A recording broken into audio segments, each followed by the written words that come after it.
whenever you can, get in contact with nature. It's so important for our bodies to receive sunshine, to get in touch with the sand, with the water. We are so used to be inside our houses or cars or offices with artificial light, with artificial environment.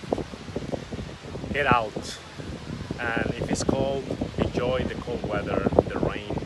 Get wet sometimes. You need to sweat with the sunshine. Get your body happy with all the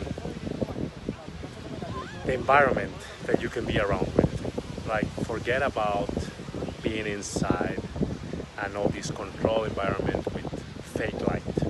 Enjoy your environment.